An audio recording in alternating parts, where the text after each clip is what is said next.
colocar de pé neste momento. Aleluias. E abrir a palavra do Senhor no livro de Gênesis, o primeiro livro. Você não vai ter dificuldade de encontrá-lo. No capítulo de número 11, no verso de 1 até o verso de número 8, eu quero nessa noite falar sobre o poder da visão e da união. Algo que o Senhor colocou no meu coração e simplesmente anotei alguns versículos e tenho certeza que tudo aquilo que o Senhor já ministrou aqui no nosso coração, completando com essa palavra, que hoje você sairá daqui mais uma vez com alimento para pisotear no terreiro do inimigo, tomar posse da tua vitória, sair com abundância, sair do deserto, sair da tristeza e tomar posse de tudo aquilo que Deus já entregou para você, no nome de Jesus. Aleluia! Nós precisamos exercer aquilo que Deus já nos deu. É isso que impede muitos de tomar posse, é porque não conhece o que Deus já entregou. E ficam mendigando algo. E Deus já te entregou. Olha para o teu irmão e diga para ele: o Senhor já te entregou. E um dos segredos é ter visão. Um dos segredos é ter unidade para tomar posse. Amém? Todos encontraram? Leiamos o texto que diz assim. Gênesis capítulo de número 11, verso 1. No mundo todo havia apenas uma língua, um só modo de falar. Saindo os homens do Oriente, encontraram uma planície em Sinear, ou Sinar, e ali se fixaram. Disseram uns aos outros: vamos fazer tijolos e queimá-los bem. Usavam tijolos em lugar de pedra e pinche ou betume em vez de argamassa. Depois disseram: vamos construir uma cidade com uma torre que alcance os céus. Assim, nosso nome, observe essa expressão, assim, nosso nome será famoso e não seremos espalhados pela face da terra. O Senhor desceu para ver a cidade e a torre que os homens estavam construindo. E disse o Senhor: eles são um só povo e falam uma só língua. E começaram a construir isso. Em breve, nada poderá impedir o que planejam fazer. Venham, desçamos e confundamos a língua que falam, para que não entendam mais uns aos outros. Assim, o Senhor os dispersou dali por toda a terra, e pararam de construir a cidade. Por isso foi chamada Babel, porque ali o Senhor confundiu a língua de todo o mundo. Dali o Senhor os espalhou por toda a terra. Diga glórias a Deus. Tome o teu assento. E vamos aqui nessa noite apreciar essa palavra que tem por tema o poder da visão e da unidade e da união. Amados irmãos, o que estava acontecendo aqui? Quando o povo estava reunido, falavam uma só língua. Você percebe que eles eram um povo, a expressão usada. Só que no verso de número 5, 6, 7, 8 e 9, nós percebemos Deus vindo contemplar o que o homem estava a fazer. E Deus, ele, em uma manifestação à Trindade, ele diz: desçamos para ver o que o homem está a fazer. Deus não enviou um anjo para ir saber o que o homem estava a fazer, o próprio Deus, o Pai, o Filho e o Espírito Santo, porque a expressão diz, desçamos, a Trindade veio para observar o que o homem estava fazendo. O desejo do homem, que no versículo 4 nós encontramos que o desejo deles era estabelecer uma torre que tocasse ao céu, mas o propósito deles era para si próprio, é para que eles viessem a ser famosos, conhecidos. E Deus, nos versos 8 e 9, Deus espalhou esses homens, dispersou a população, fazendo com que as línguas, um não viesse compreender o outro. Houve diversidades de língua, porém eu comecei a ler, e é um texto que eu já conheço, mas por mais que você leia, por mais que o Senhor ele venha ministrar ao teu coração, sempre Deus tem algo novo para a gente. Sempre o Senhor tem algo novo para revelar ao seu povo, revelar aquele que está buscando o Senhor, porque a palavra do Senhor, como nós encontramos, amados irmãos, ela é lâmpada para os nossos pés. A palavra do Senhor é uma bússola para direcionar o homem a um caminho. A palavra do Senhor, ela pode ser apresentada como um farol que direciona uma embarcação em alto mar. A palavra do Senhor é como um favo de mel, faz bem para os nossos ossos, faz bem para a nossa alma. Nós encontramos em que na palavra de Deus tudo vai passar, mas a palavra do Senhor não vai passar. E essa palavra sendo um GPS de Deus para mim e para a tua vida, nós precisamos compreender o que Deus está querendo que venhamos fazer, o que o Senhor realmente deseja que você, com os talentos que Ele colocou na tua mão, que a igreja dele, a qual Ele estabeleceu, venha exercer a sua função, o seu papel aqui na terra. Como conhecer os projetos de Deus? Na palavra do Senhor. E Deus, Ele é a favor, Deus ama a unidade. Deus ama ver um povo unido. Deus ama ver um povo com visão.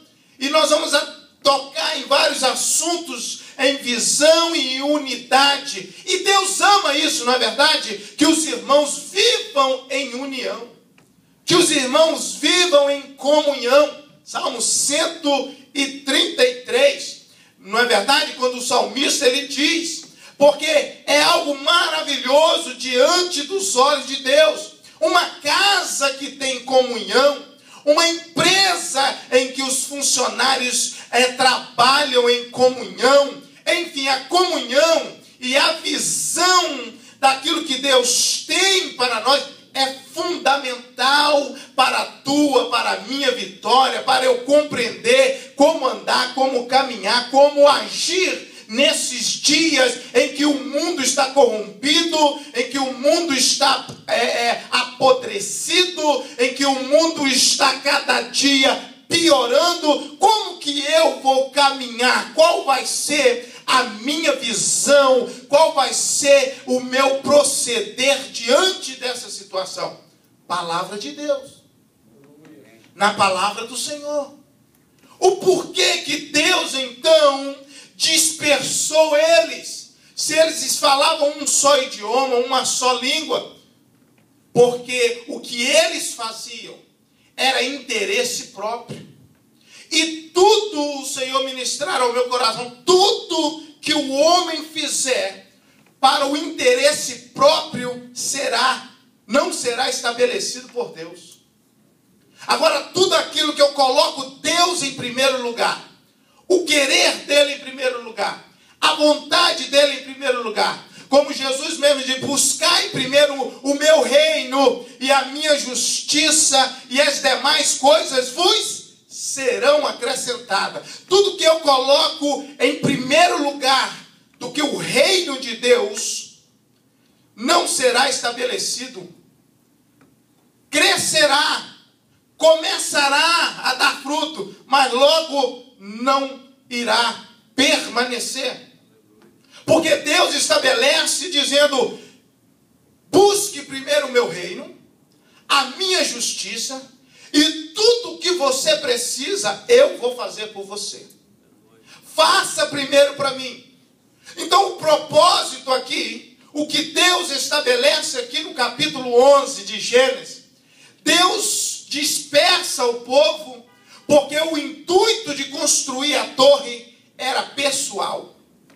Era uma afronta diante de Deus. Era uma desobediência diante de Deus. Por quê? Porque Deus havia dito para eles, você volta comigo no capítulo de número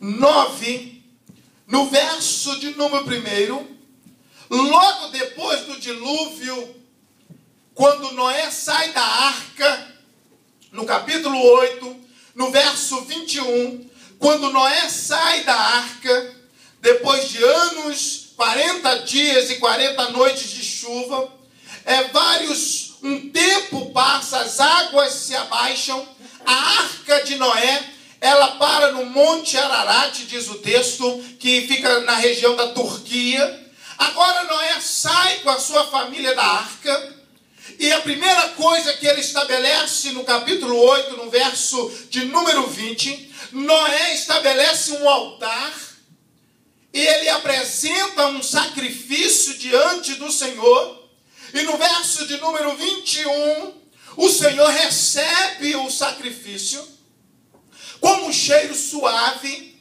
agradável às suas narinas. O Senhor toma posse daquilo, e no capítulo 9, no verso 1, o Senhor abençoa Noé, abençoa os filhos, abençoa as noras, e diz para eles: olha, vocês vão receber o domínio sobre os animais, da mesma atitude que Deus havia feito no jardim do Éden, no capítulo 1 de Gênesis, no verso de número 27, 28, você encontra Deus formando o homem à sua imagem e semelhança, e dando a ele o poder sobre toda espécie, aves, animais, peixe, planta, tudo estava no domínio do homem. E Deus estabelece novamente dizendo: olha, vocês estão abençoados, os animais estão aí, e vocês vão dominar, os animais terão temor diante de vocês. O texto, no verso de número 2, todos os animais da terra tremerão de medo diante de vocês.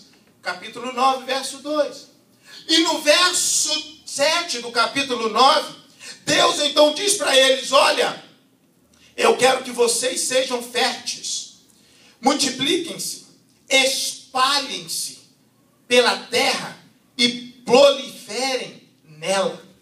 Eu não quero que vocês fiquem em nenhum lugar. Eu quero que vocês multipliquem. Eu quero que vocês enchem a terra. Porque havia só a família de Noé. Porém, nós encontramos no capítulo 11 que o povo estava querendo não ser espalhado. No verso de número 5, verso de número 4. Depois disseram: vamos construir uma cidade com uma torre que alcance o céu, assim nosso nome será famoso e não seremos espalhados pela face da terra. A unidade e a visão que eles tinham aqui no capítulo 11, por mais que eles estavam unidos com um projeto, com uma visão, com a mesma língua, era contra os princípios estabelecidos por Deus. E isso acontece nos dias atuais, em que pessoas, elas se unem para caluniar outras pessoas. Não é isso? Pessoas se unem para defamar uma outra pessoa. Pessoas que trabalham em uma unidade, em uma visão para receber benefícios próprios. Já viu isso? Na América acontece. Pessoas que vão para ministérios, porque ali eles irão receber uma posição. Irão receber um óleo no azeite, um azeite na cabeça, e receber um desígnio, uma palavra, e achando que está fazendo algo que é bom. E infelizmente isso acontece. Pessoas que vão para o seu trabalho, é convidado para trabalhar naquela empresa, e de repente aquela pessoa, para receber uma posição, um cargo, ele entra dentro de uma visão ali do chefe e vai contra os demais, e ele ali com a intenção de crescer dentro daquele negócio. Mas aquilo não está, aos olhos de Deus, visto como algo bom, porque pessoas têm uma visão ou uma unidade para fazer o que é mal diante dos olhos de Deus, para fazer o que é ruim. Quantos já passaram por essa história, conhecem essa história mais ou menos assim? Pessoas que se uniram para se levantar contra outras pessoas. Porém, Deus havia estabelecido para eles, dizendo para eles: eu quero que vocês se espalhem. É o meu propósito. E nós andamos dentro do propósito de Deus. Eles não obedecem. Para você entender melhor, o capítulo 10 de Gênesis deveria ser o capítulo 11. O capítulo 11 deveria ser o capítulo 10.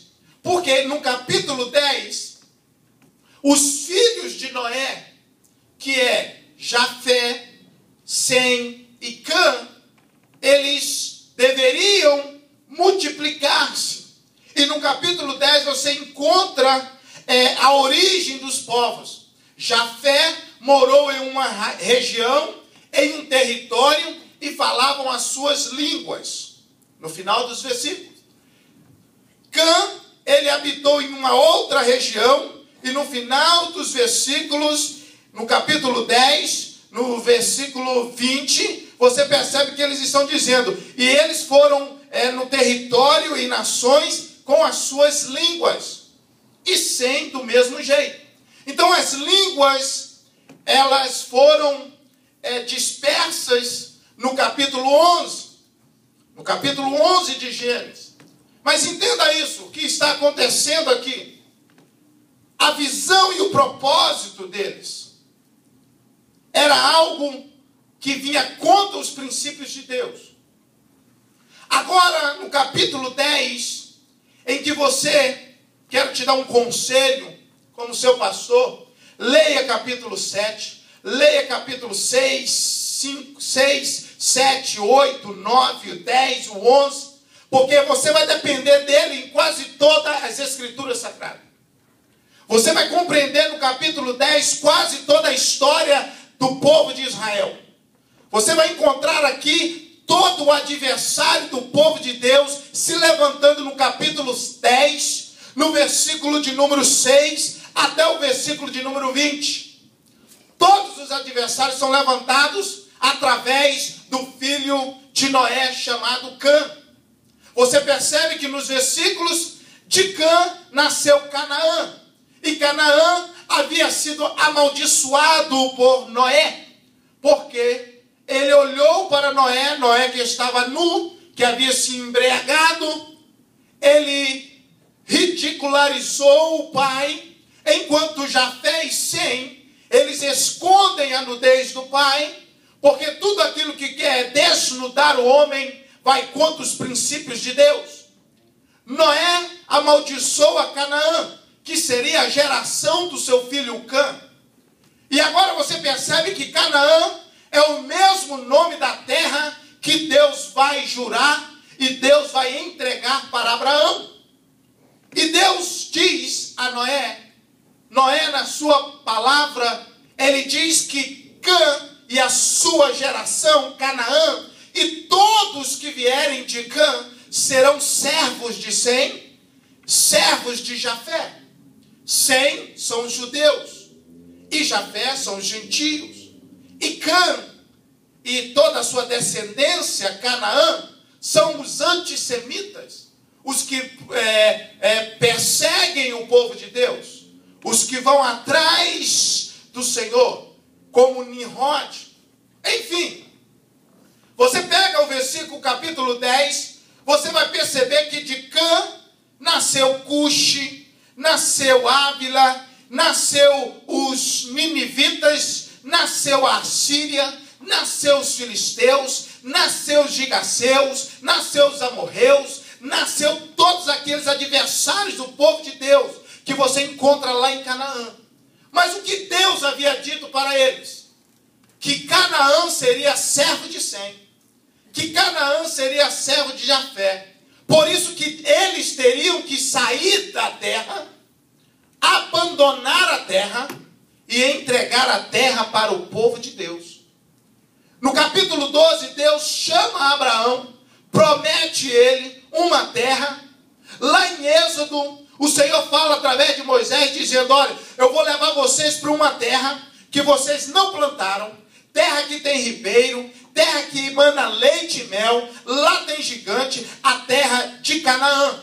Quem morava lá? Os filisteus, os amorreus, os amalequitas, e eles teriam que abandonar a terra, porque aquilo é herança do povo de Deus. Olha para o teu irmão, diga para ele: o que é herança teu, todo filisteu, todo cananeu, todo amorreu vai ter que sair da terra, porque Deus já estabeleceu que ela é tua e ninguém vai pôr a mão.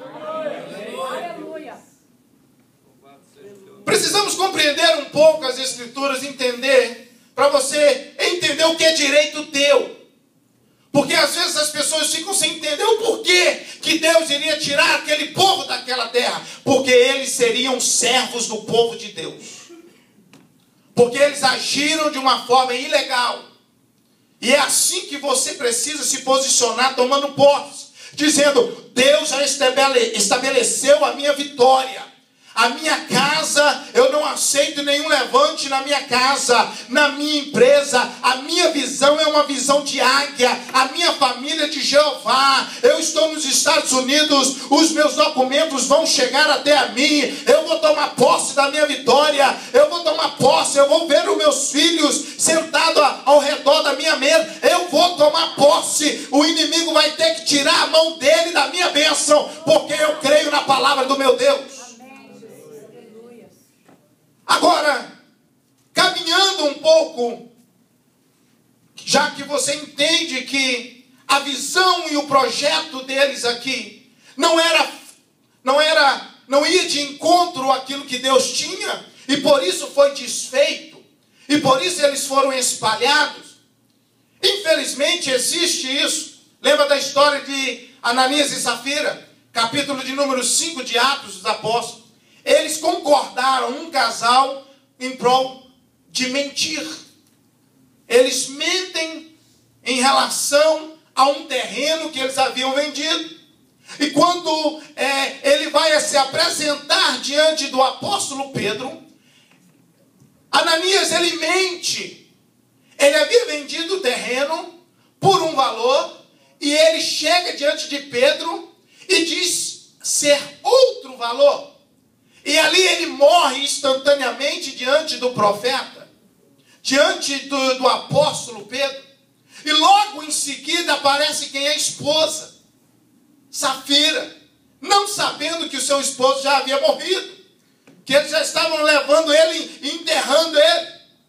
Ela chega e Pedro, o apóstolo, chega e pergunta: qual o valor do terreno? E ela, com a unidade com o esposo, mas para o mal, para mentir, ela mente e ela também morre. Há dois lados de uma visão. Precisamos entender que a visão, ela pode me beneficiar ou pode me matar espiritualmente. E a visão a qual nós andamos não é por vista que ela é limitada. Olha para o teu irmão e diga para ele: a tua visão, ela é limitada. O que os olhos nos proporcionam a ver é limitado. Há um limite. Porque em 1 Coríntios 5:7 diz que nós não andamos por vista, mas por fé. 2 Coríntios 4:18 diz o quê? Não atentando para as coisas que vemos, porque as que nós vemos, o que os nossos olhos veem, é temporais. Mas aquilo que os meus olhos não veem é eterno. Esta visão, a nossa ótica, ela é limitada. E você não anda por ela. Você anda por fé. Você anda por uma visão que está ligada à fé. Está ligada à fé. O que os seus olhos não podem ver, por fé, uma visão de Deus, você vai conseguir ver e visualizar no mundo espiritual. E é por esta visão que eu quero começar a ministrar, dizendo para você, você não pode se contentar por aquilo que os teus olhos estão presenciando. Mas você tem que contemplar pela visão excelente que Deus colocou, que é a sua fé. Uma visão de águia. Uma visão que vai além daquilo que os teus olhos, que a limitação que temos pode. Primeiro ponto dessa ministração nessa noite. Como que está a tua visão? Como que está a visão que Deus te deu?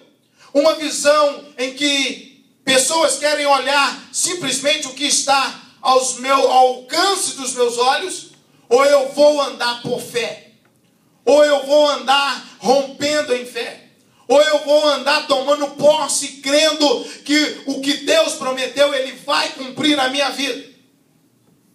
Aí que entra o ponto importante da visão. A visão, Deus muitas das vezes, Ele te dá uma visão. Como estamos na igreja, Ele dá uma visão ao pastor, ao líder. Uma visão. Só que sozinho eu não posso fazer essa visão se concretizar. Por isso você faz parte desta visão. A visão de ganharmos alma para o reino de Deus. Uma visão que sozinho eu não posso exercer. Uma visão que juntos iremos trabalhar em prol do Senhor Jesus. Talvez Deus te dê uma visão, um projeto no teu coração, mas você vai precisar de pessoas. Você vai precisar de pessoas para te ajudar a exercer essa visão, para que essa visão venha a acontecer. O que é visão? Visão é a fé relacionada com o ser humano e a palavra de Deus. Porque eu conhecendo a palavra, conhecendo que Deus trabalha por fé, sabendo que a minha maneira de agradar a Ele é por fé, sabendo que por fé eu posso todas as coisas, que por fé nada pode me impedir, nada pode me parar, que com essa visão, com fé em Deus, eu vou conseguir aquilo que Deus já tem estabelecido para mim. Olha para o teu irmão e diga para ele assim, a fé, sem ela, é impossível agradar a Deus. Abra sua Bíblia comigo em Números, capítulo de número 12. Vamos ver aqui a visão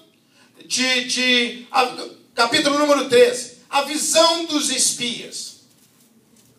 No capítulo 13 você vai encontrar Moisés amando do Senhor. No capítulo 13 de Números. No verso de número 3.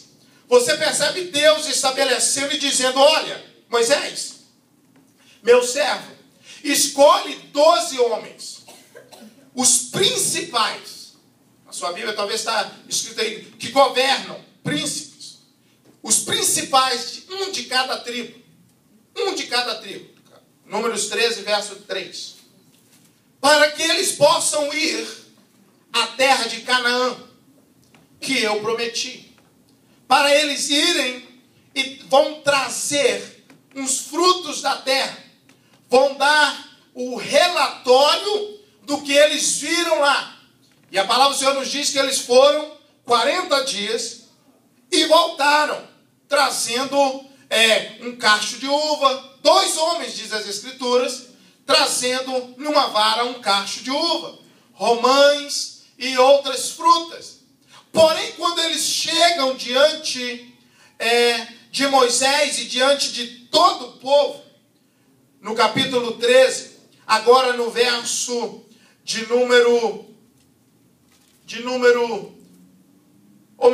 capítulo 14 agora, e o verso de número 3 em diante, você percebe o Senhor tendo uma conversa com o povo está revoltado. Por quê? Porque 10 espias, 10 dos príncipes, eles têm uma visão totalmente contrária daquilo que eles haviam visto. Eles olharam, eles viram a terra boa, trouxeram as frutas, viram os gigantes que moravam na terra, viram que era cidade fortificadas, viram que era um povo mais forte, e eles voltaram dizendo ao povo: olha, não há possibilidade de nós vencermos este povo. A terra é boa, porém os gigantes habitam ali, moram ali. E o texto nos diz que todo o povo começou a chorar. Você vai lendo em sequência, todo o povo começou a chorar no verso 4, no verso 5, e começaram a dizer: era melhor ter voltado para o Egito, era melhor ter abandonado tudo e não ter saído do Egito, as mulheres, as crianças, por causa de uma visão limitada. Porém, Caleb e Josué têm uma visão excelente, uma visão de quem conhecia o Deus da vitória, uma visão de realmente um Deus que havia mandado eles ir ali, e um Deus que iria garantir a vitória deles.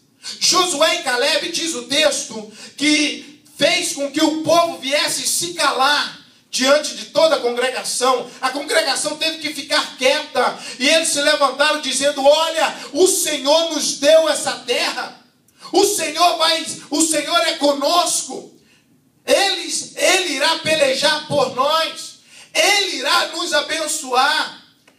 2 homens que criam com uma visão excelente. E eu quero nessa noite que você tenha essa visão de Caleb, de Josué, esta igreja, este ministério, com uma única visão, uma visão do reino de Deus, uma visão de ganhar Montiverno para o Senhor Jesus, uma visão de que nós iremos impactar as ruas dessa cidade, que nós iremos alcançar aqueles que estão desanimados, tristes, alcançar os parentes, alcançar a parentela, mas com uma visão, sabendo que Deus é Deus que faz, Deus é Deus que pode fazer o impossível.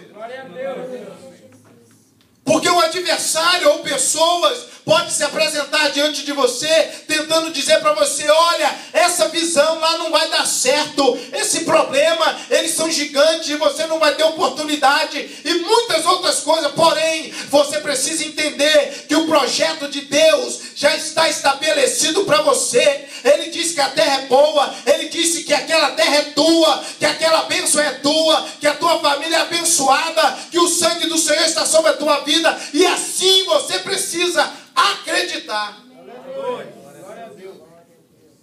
Não me importa se é gigante que tem ali, não me importa os obstáculos que irão se apresentar diante de mim. Uma coisa eu sei: uma coroa me espera, uma coroa me aguarda, e eu não vou desistir no meio dessa batalha, eu não vou recuar para trás nem para pegar impulso, eu vou caminhar, eu vou avançar, eu vou tomar posse da minha vitória, nada vai me impedir de tomar posse. Visão. Visão. A sua visão não pode estar baseada em circunstâncias. A sua visão não pode estar baseada em momentos da sua vida. Momentos passam, fases passam, momentos vão e momentos bons aparecem. Depois de uma tempestade vem a bonança, vem a alegria, vem o dia de sol. É assim, você precisa ter essa visão. A enfermidade vem, mas a enfermidade também vai embora, porque Deus é Deus que cura. Aleluia. Você não fica com uma dor de cabeça todo o tempo.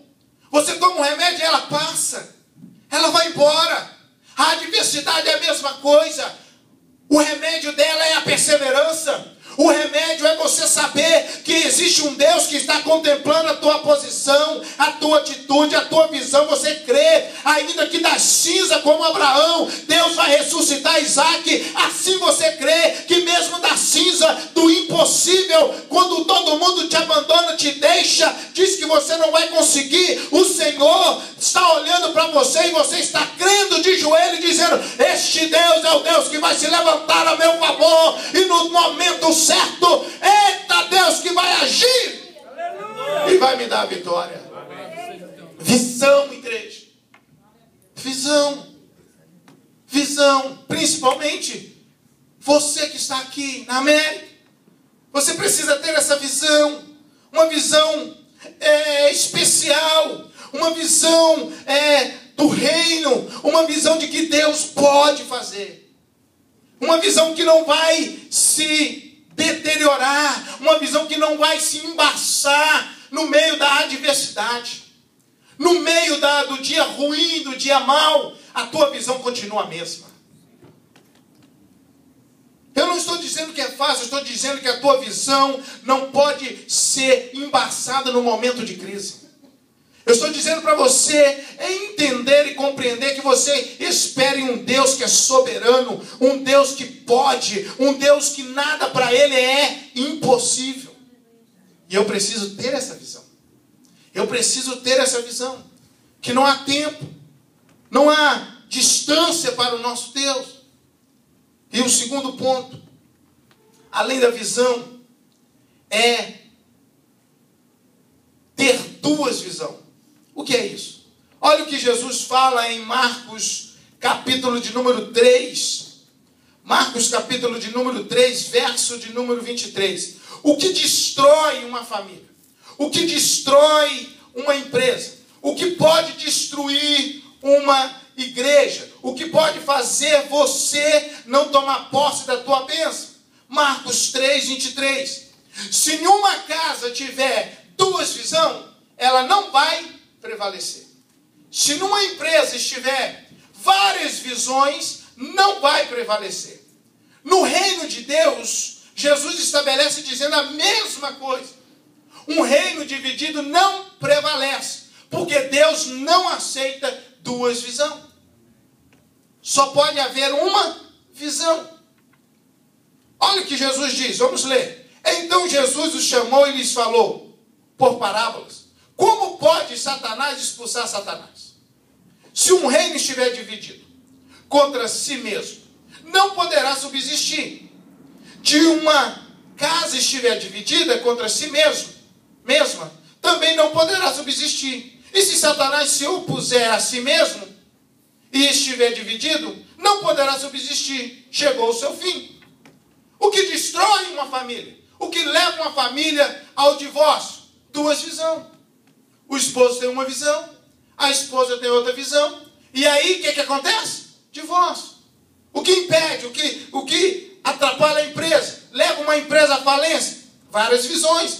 O que leva uma nação à crise? Várias visões. Não está estabelecida uma visão. E o que Deus quer para nós, que venhamos ter uma visão, um propósito, um pensamento, uma unidade, um mesmo pensar. Uma unidade que venha impedir que qualquer brecha do maligno venha adentrar. Unidade fala de um muro, uma muralha levantada. Unidade fala de que eu cuido de você e você cuida de mim. Mesma visão. Um casal, marido e mulher, tem a mesma visão. Em tudo. Não há segredo. Quando o Senhor chama o homem e a mulher, une. Ele diz, olha, vocês são um agora no Senhor. Estão unidos, uma visão, um propósito. A casa vai ser abençoada. Vai haver lutas, pastor, vai haver lutas, mas em tudo o Senhor está abençoando. O que é a união? A ato ou efeito de ouvir, junção, ligação, agrupamento, acordo em tudo, aliança, pacto, conformidade de esforço, mesmo pensamento, harmonia, esforçar no mesmo sentido. E não, já empurrou o carro com alguém que não está forçando junto com você? Você vai empurrar um automóvel e aquela pessoa só está com a mão. E você não está junto, não está de acordo. Ele está com a mão, mas não está fazendo o mesmo esforço. E o que Deus quer que venhamos entender, que nós precisamos fazer o mesmo esforço que é exigido de um, é exigido do outro. A mesma visão, a mesma unidade, essa conformidade de esforço, o mesmo pensamento. Isso é união. A unidade que Deus escolhe, que Deus chama o seu povo, que é vitória.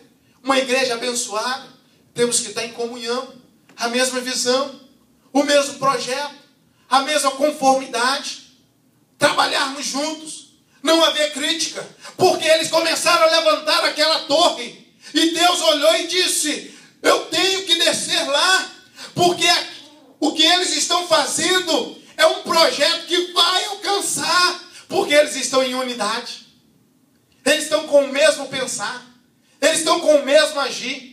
Se fala água, é água, se fala B, é B. E Deus olhou aquilo e disse: olha, eles vão conseguir tudo, porque eles estão em unidade.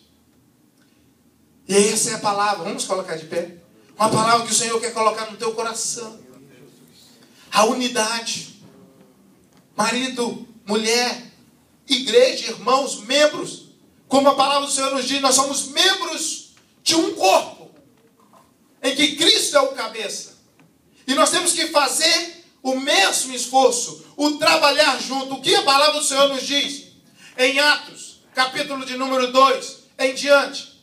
Quando a igreja é estabelecida, eles tinham em comunhão. Abra comigo em Atos 2. Eles estavam em comunhão, em total comunhão. Verso de número 42, do capítulo 2. A comunhão dos cristãos. Eles se dedicavam ao ensino dos apóstolos e à comunhão, ao partir do pão, às orações. Todos estavam cheios de temor e muitas maravilhas e sinais eram feitos pelos apóstolos. Os que criam mantinham-se unidos e tinham tudo em comum. Essa palavra chamou a minha atenção. Os que criam, todos os que criam. Por isso que a unidade é importante, porque tem pessoa que não crê. Então, se ele não crê, ele não está em comunhão, ele não está unido. Se vamos orar por alguém, precisa o grupo de intercessão, aquelas pessoas, estar com o mesmo propósito, a mesma unidade. É por isso que Jesus chegava na casa de Jairo e disse: Pedro, Tiago e João, vem só vocês aqui comigo, junto com o pai e a mãe. Porque unidade. Porque muitos não criam. Porque pessoas, quando não creem, eles não vão ter a tua visão. Eles não vão conseguir enxergar o que você está enxergando. Eles não vão ver o impossível se tornando possível como você está vendo. Ele vai colocar em dúvida. E essas pessoas começam a querer infeccionar a vida do outro, dizendo: será que Deus pode? Será que Deus pode, vai conseguir fazer? Será que Ele vai dar jeito nele? Esse aí eu acho que nem Deus dá jeito. Já ouviu isso? Já ouviu isso? Esse aí nem Deus dá jeito. Não tem nada que o nosso Deus não possa dar jeito. O que precisa é crer. Comunhão, mesmo propósito. A igreja estava aqui, eles vendiam, olha que coisa linda, eles vendiam a propriedade. Vendiam. É como Jesus chegou para os discípulos: vai lá e pega o jumentinho daquele homem, 0 quilômetros, ninguém montou. Fala com ele que o eu sou, o mestre, está pedindo ele. É alguém chegar na tua casa e me dar a sua BMW novinha aí. Você só dirigiu ela uma vez, mas é por rei. Vendiam as propriedades. Sabe o que é isso, irmão? Quando eu entendo assim, eu sei que eu não junto tesouro na terra. O que eu tenho é para me sobreviver aqui. É para mim viver uma vida digna. Pagar as contas, viver bem, comer bem, passear, ajudar, abençoar a obra, fazer a obra. Eu não vou levar. Que Jesus diz: não ajudeis tesouro na terra, onde a traça corrói. Eles vendiam. Todos os dias se reuniam no pátio do templo, partiam o pão em suas casas, juntos participavam das refeições, alegria, sinceridade de coração, louvando a Deus e tendo simpatia com todo o povo. E o Senhor lhes acrescentava diariamente o que iam sendo salvos. Amados irmãos, onde tem comunhão, unidade, alegria, satisfação, sinceridade, não tem ninguém que não entra numa casa que não tem vontade de voltar. Não tem ninguém que não entra num estabelecimento aonde ele é bem tratado, ele é amado, ele recebe o carinho, ele recebe a atenção que não volte. Você é a igreja do Senhor. Você é coluna nessa igreja. Faça o teu papel. Aplique a tua visão, a tua unidade, o projeto de Deus. Deus te chamou para quê?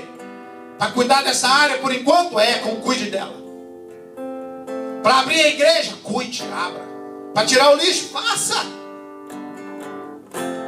Com alegria, com desejo, com vontade, com vigor. Vamos reunir com alegria. Nós somos um no Senhor. Esse irmão que está do teu lado, você depende dele para a tua visão acontecer. Tua visão sozinho você não faz. Olha para o teu irmão e diga para ele: eu preciso da tua visão. Eu preciso de você. Você vai ter uma visão, mas você precisa de mim. Eu tenho uma visão, um projeto para essa igreja, para esse ministério, mas eu preciso de você. E você tem um projeto, mas você precisa de mim. Por quê? Porque Deus é Deus que sabe de todas as coisas e os limites de cada um. Os limites de cada um. Deus fala a Moisés, capítulo 4, verso de número 10. Deus chama Moisés. Estou finalizando. Deus chama Moisés. E Moisés, pesado de língua, diz as Escrituras: ó Senhor, nunca tive facilidade para falar, nem no passado, nem agora que falaste no teu servo. Não consigo falar bem. Disse-lhe o Senhor: eu te fiz assim. É para você não falar muito. Uns falam muito, outros falam pouco. É Deus que fez. Porque já pensou se todo mundo falasse? Não. Deus põe uns para ouvir mais. E o outro é falador. O outro é pesado. O outro é fleumático. O outro é sanguíneo. Deus fez assim. E Deus fala para ele: Moisés, disse-lhe o Senhor: quem deu a boca ao homem? Quem o fez surdo ou mudo? Quem lhe concede vista ou o torna cego? Não sou eu, o Senhor? Agora pois vá, eu estarei com você, ensinando-lhe a dizer. Deus te fez assim, para que você precise do outro. Deus não é Deus egoísta. Deus não é Deus que quer você indo sozinho. Eu vou sozinho, não quero nem saber. Eu sou mais inteligente, mais esperto do que aquele rapaz, e que ele fique para trás. Vai ter coisa que você precisa dele. Vai ter situação que você precisa que ele te auxilie em alguma área. Porque Deus nos ama a unidade e o propósito. Vamos fazer uma oração neste momento. Eu quero que você pegue na mão do teu irmão. Pegue na mão dele. Pega na mão daquele irmão que você às vezes sai correndo e nem pega na mão dele. Pega na mão dele. E fala com ele: a minha visão depende de você. A minha visão depende de você. Um casal muito abençoado, que essa igreja conhece, pastor Robinho de Jesus, pastora Deise. Deus deu uma visão, um projeto para eles. Trabalham nas ruas de Newark e trabalham debaixo das pontes, pega tudo que é tranqueira, tudo que está jogado